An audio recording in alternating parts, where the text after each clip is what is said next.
राधे राधे। स्वागत है आप सबका मेरे चैनल मेरी आस्था में।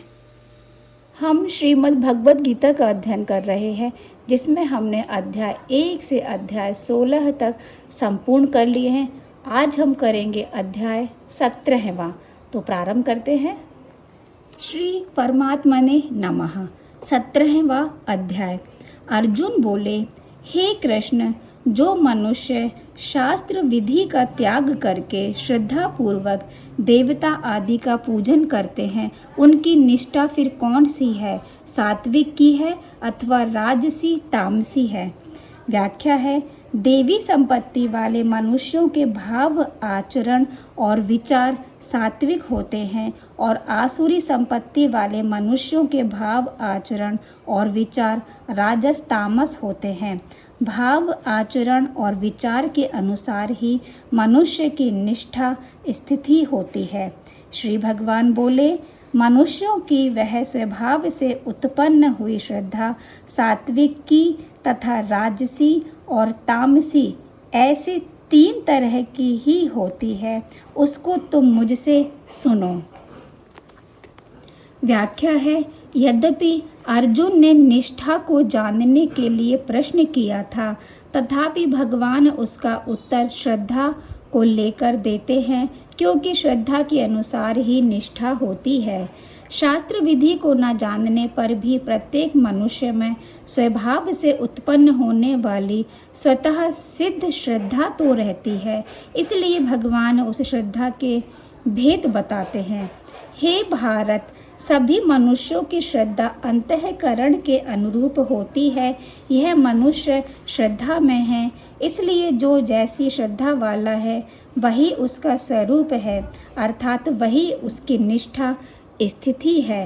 व्याख्या है, अर्जुन ने पूछा था कि जो मनुष्य शास्त्र विधि का त्याग करके श्रद्धा पूर्वक यजन करते हैं, उनकी निष्ठा क्या होती है?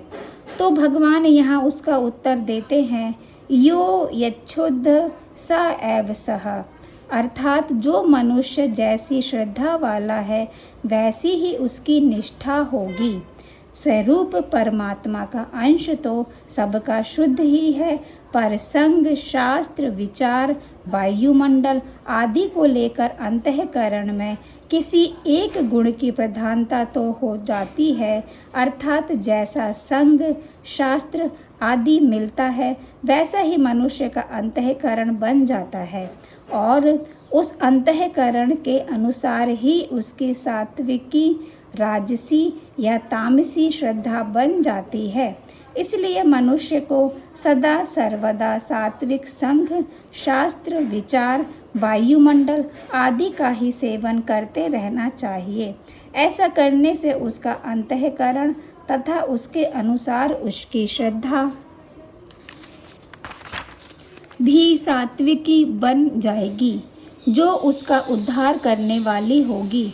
इसके विपरीत मनुष्य को राजस, तामस, संग, शास्त्र आदि का सेवन कभी नहीं करना चाहिए, क्योंकि इससे उसकी श्रद्धा भी राजसी, तामसी बन जाएगी, जो उसका पतन करने वाली होगी। सात्विक मनुष्य देवताओं का पूजन करते हैं, राजस मनुष्य यक्षों तथा राक्षसों का, और दूसरे जो तामस मनुष्य हैं वे प्रेतों और भूतगणों का पूजन करते हैं।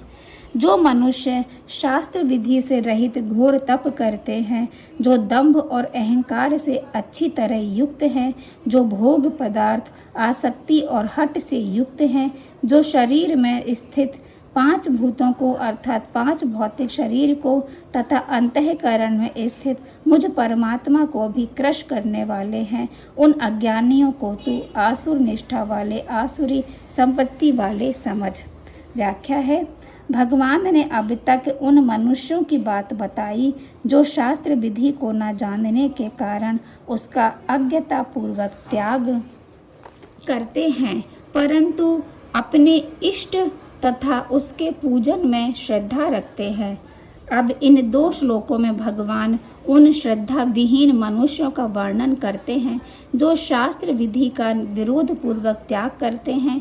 यहाँ श्रद्धा, शास्त्र विधि प्राणी समुदाय और भगवान, इन चारों के साथ विरोध है। ऐसा विरोध दूसरी जगह आए राजस तामस वर्णन में नहीं है। आहार भी सबको 3 प्रकार का प्रिय होता है और वैसे ही यज्ञ, तप और दान भी 3 प्रकार के होते हैं। अर्थात शास्त्रीय कर्मों में भी गुणों को लेकर 3 प्रकार की रुचि होती है। तो उनके इस भेद को सुन।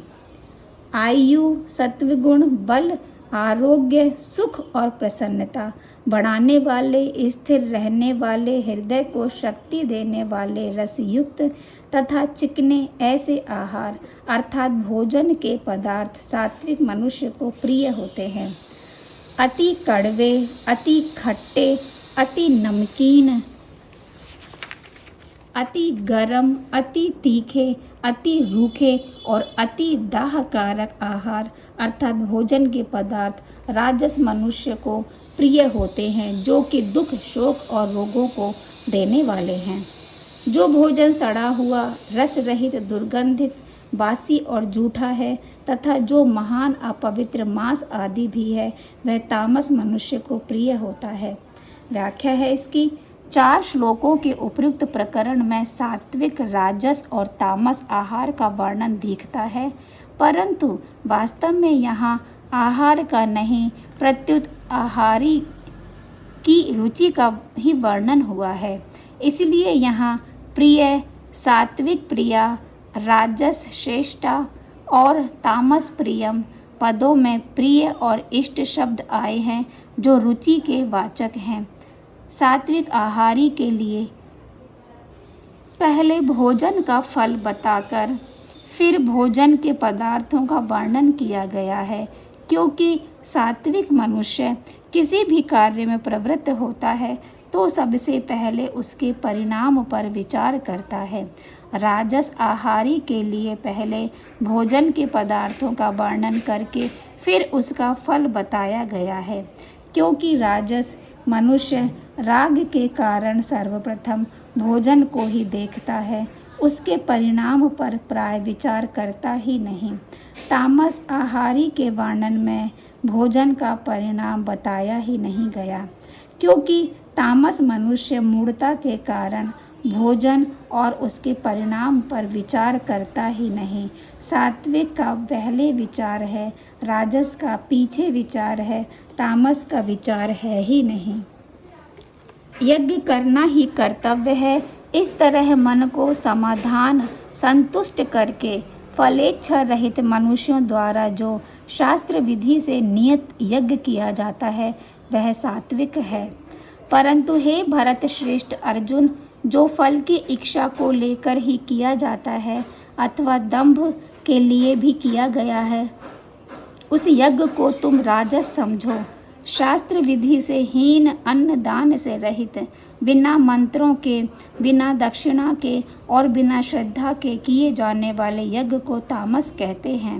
व्याख्या है, इन यज्ञों में कर्ता, ज्ञान, क्रिया, धृति, बुद्धि, संग, शास्त्र, खान पान आदि यदि सात्विक होंगे तो वह यज्ञ सात्विक हो जाएगा, यदि राजस होंगे तो वह यज्ञ राजस हो जाएगा, और यदि तामस होंगे तो वह तामस हो जाएगा। देवता, ब्राह्मण, गुरुजन और जीवन मुक्त महापुरुष का यथा योग्य पूजन करना, शुद्धि रखना, सरलता, ब्रह्मचर्य का पालन करना और हिंसा ना करना, यह शरीर संबंधी तप कहा जाता है। व्याख्या है इसकी। शारीरिक तप में त्याग मुख्य है, जैसे पूजन में अपने में बड़प्पन के भाव का त्याग है, शुद्धि रखने में आलस्य प्रमाद का त्याग है, सरलता रखने में अभिमान का त्याग है, ब्रह्मचर्य में विषय सुख का त्याग है, अहिंसा में अपने सुख के भाव का त्याग है। इस प्रकार त्याग मुख्य होने से शारीरिक तप होता है। जो किसी को भी उद्विग्न ना करने वाला, सत्य और प्रिय तथा हितकारक भाषण है, वह तथा स्वाध्याय और अभ्यास, नाम जप आदि भी वाणी संबंधी तप कहा जाता है। मन की प्रसन्नता, सौम्य भाव, मननशीलता, मन का निग्रह और भावों की भली भांति शुद्धि, इस तरह यह मन संबंधी तप कहा जाता है। परम श्रद्धा से युक्त फलेच्छा रहित मनुष्यों के द्वारा जो 3 प्रकार शरीर, वाणी और मन का तप किया जाता है उसको सात्विक कहते हैं।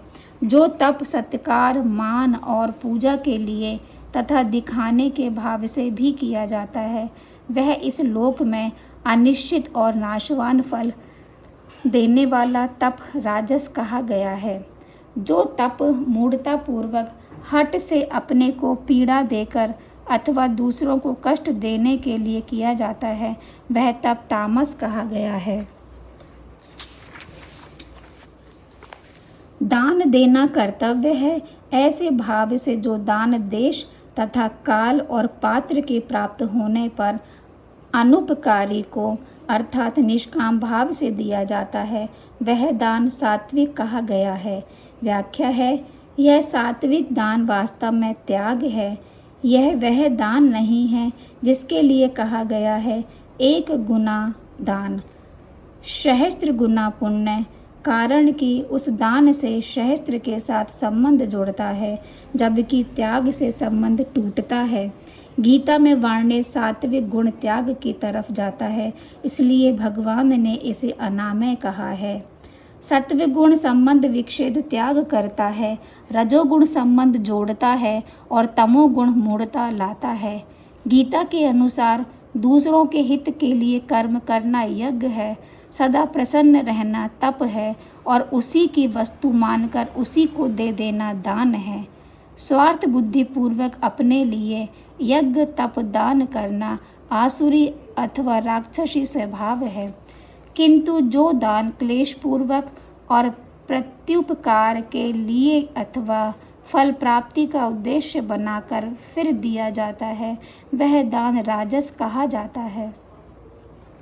जो दान बिना सत्कार के तथा अवज्ञा पूर्वक अयोग्य देश और काल में कुपात्र को दिया जाता है वह दान तामस कहा गया है।